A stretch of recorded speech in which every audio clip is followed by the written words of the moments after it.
Hello po mga titas, masayang araw po. Gagawa po ako ngayon ng longganisa. Pero pinaiba po, yung longganisa na hindi ko na ibabalot. Kaya ginawa kong parang burger, kaya longganisa burger. Ayan. Ayan po, meron po ako ditong 1 kilong giniling. Pork giniling po. Lalagyan ko siya ng asin. Ayan po, titimplahan ko siya.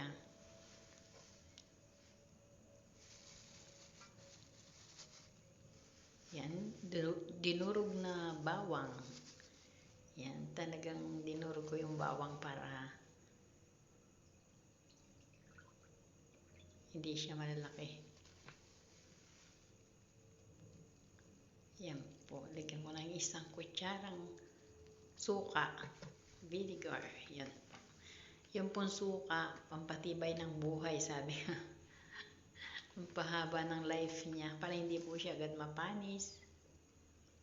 Yan, toyo. Toyo po pampalasa din. Dagdag alat.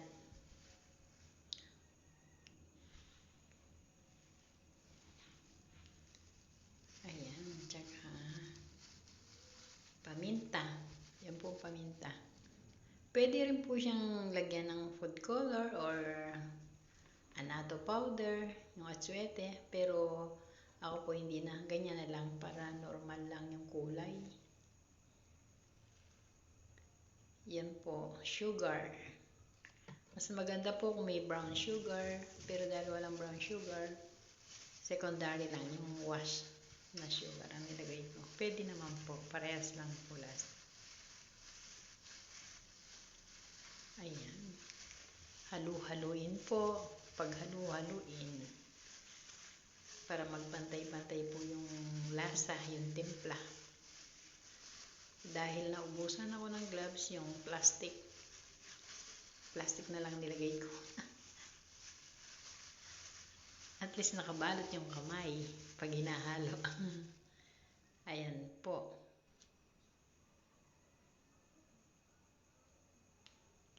Then, lalagyan ko na po siya ng cornstarch. Dahil nga po, hindi na ipa-plastic, hindi na siya ilalagay ng plastic. Diba yung longganisa nakabalot po. Yung skinless nakabalot din. Yan, hindi na ibabalot. Nilagyan ko siya ng cornstarch para padikit-dikit po.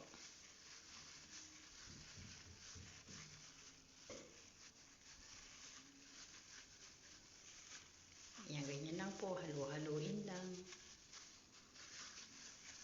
Masarap po siya, malasa.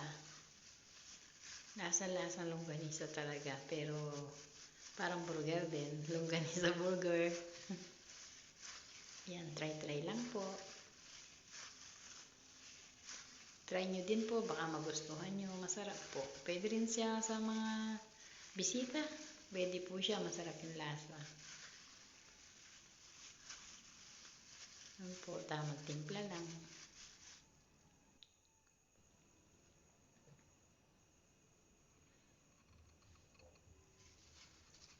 Yan po, dahil malambot siya, dinagdagan ko pa siya ng cornstarch.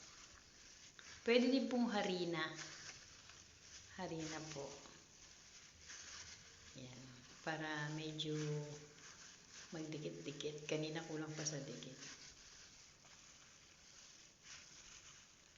So, bali, ano po, 3/4 cup yung nagamit kong cornstarch.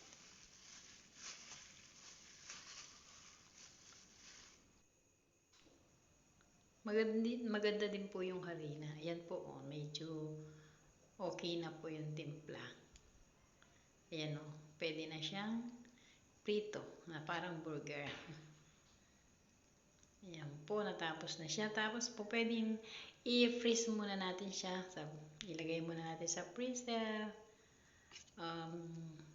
Kahit ilang oras lang bago lutuin para po maganda po ang kalalabasan pag pinrito natin.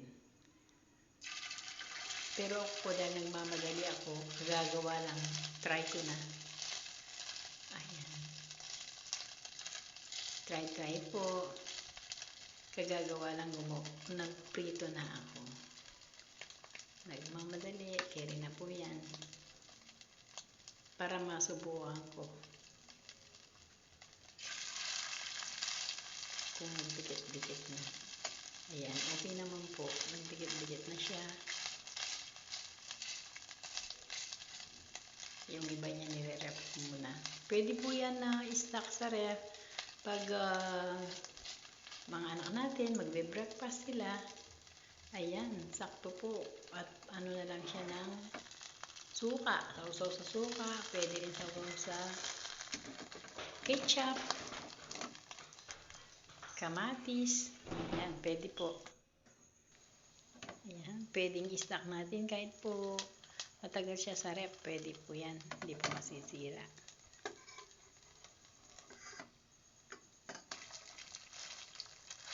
Ayan, pwede naman po pala kahit hindi siya na-freeze.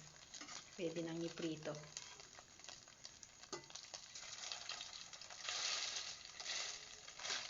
Ayan. Ano lang yun sa akin.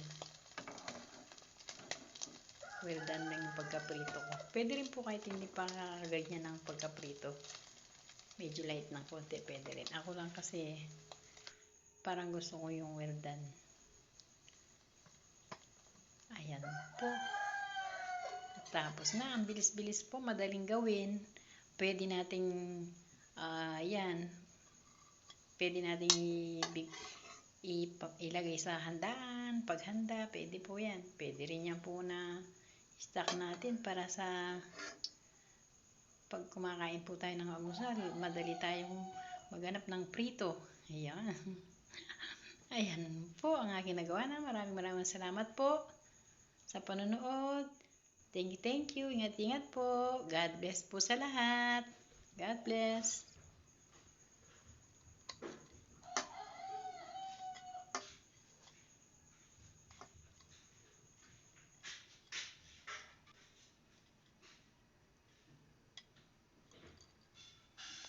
Bye.